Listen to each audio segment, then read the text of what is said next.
s'il te plaît, Jacques, et nous allons procéder à la cérémonie de la remise de médailles de l'Institut culturel de Bretagne à Carlos Nunez. Mais avant, Lizardo, s'il te plaît. Oui, et avant tout, merci beaucoup de m'avoir invité pour cette cérémonie qui met en valeur quelqu'un que j'apprécie beaucoup, j'espère, depuis longtemps qu'il se connaît. Et j'ai connu Carlos à Vigo en 85, il était un petit gamin,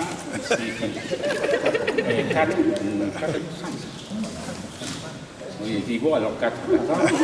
Merci. Ah oui, c'est vrai, parce que nous venons d'Irlande, c'est vrai. Et donc, il s'est mis à côté de moi, il m'a commencé à demander tout sur la musique asturienne que nous présentions à l'époque-là. Et donc, aussi, depuis, il y a un contact en permanence pendant toutes ces années, où nous sommes de plus en plus jeunes, on voit bien. Hein. Et donc, je crois que nous sommes devant un des diffuseurs majeurs de la culture celtique et interceltique, tout à la fois. C'est pour ça que cette année, que nous finalement, nous sommes considérés formellement comme capitale interceltique, le fait que Carlos m'a proposé de faire un concert un peu différent, que vous découvrirez des noms, comme une revendication aussi de l'évolution de la musique celtique en permanence, voilà. Et aussi avec les liens avec tous les côtés ibériques, je crois que c'est aussi une couche différente qui permet de découvrir pas mal de choses qui parfois sont méconnues, et pas uniquement en Bretagne, mais surtout aussi sur nos cousins du Nord.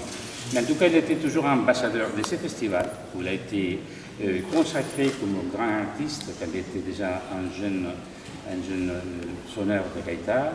Aussi, pour toutes les tournées qu'il a fait, de temps en temps, j'ai reçu des messages, voilà, je suis aux États-Unis, je vais faire un truc, est-ce que tu m'autorises à utiliser le terme interceltique? Évidemment, évidemment, c'est clair. Mais il a la prudence, la politesse de me demander, chose que parfois, c'est pas courant.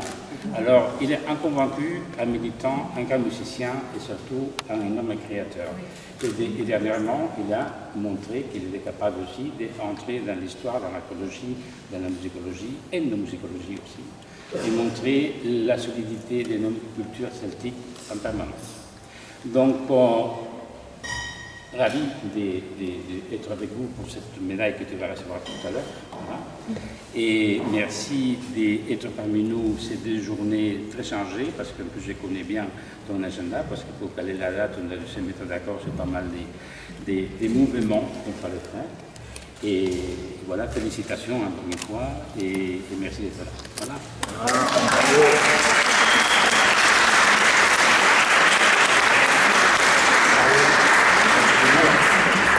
Donc, messieurs, dames, c'est au nom de l'Institut culturel de Bretagne.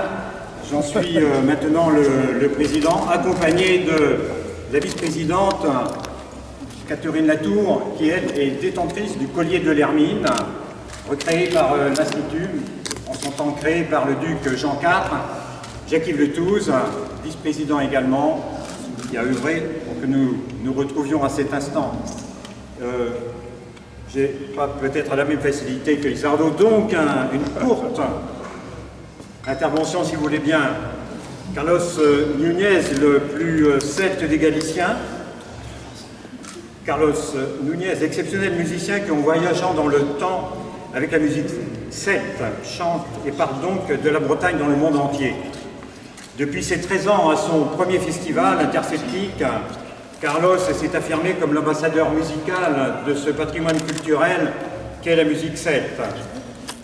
Il est l'héritier et l'inventeur, transcendant son amour du monde celte, aussi avec des créations comme son merveilleux album en 2014, Interceltique, l'héritage des Celtes, avec Alan Stivell qui était avec nous il y a quelques instants, et Dan Arbraz.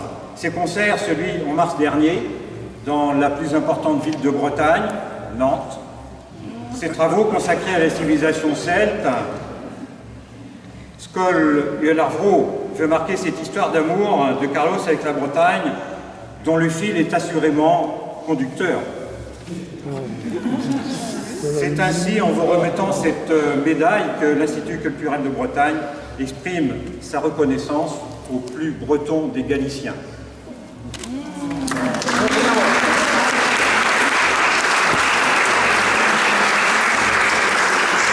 Merci.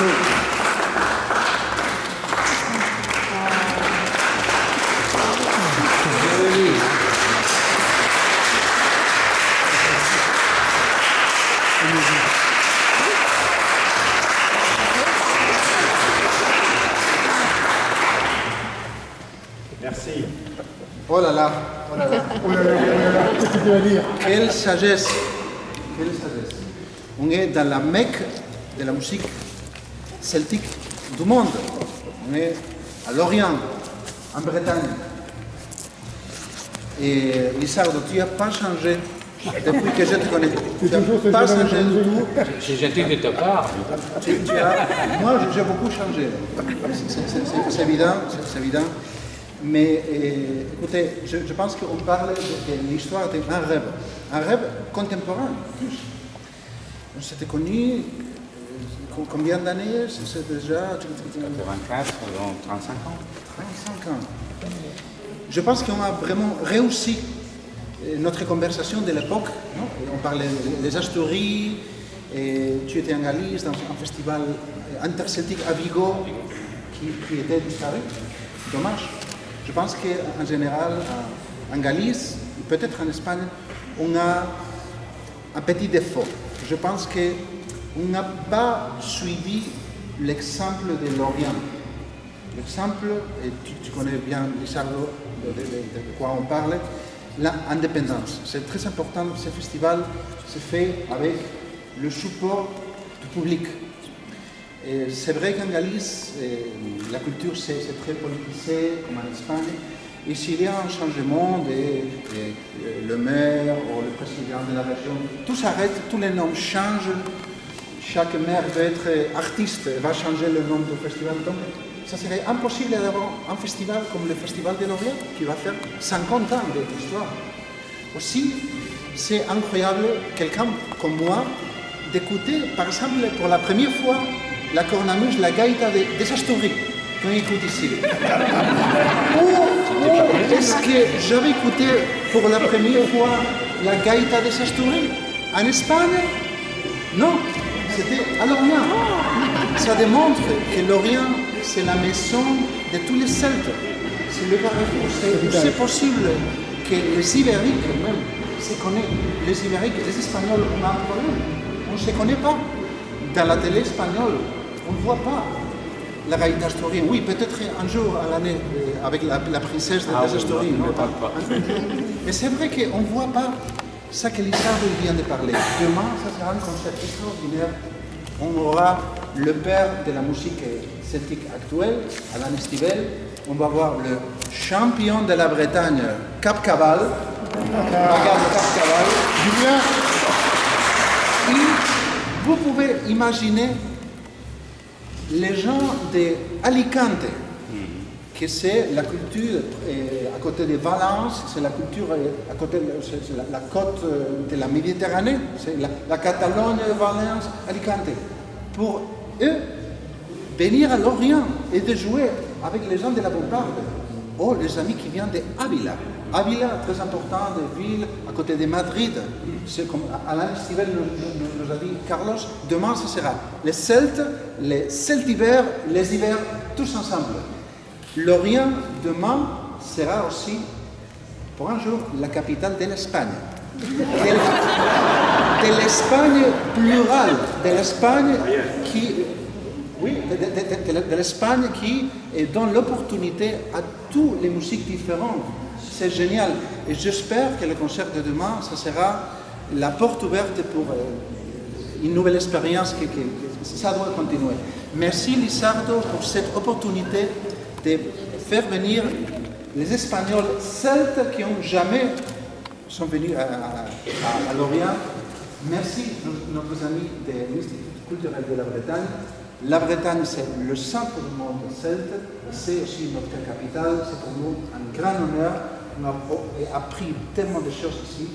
Merci pour votre sagesse, pour votre esprit de connexion interceltisme. Gracias.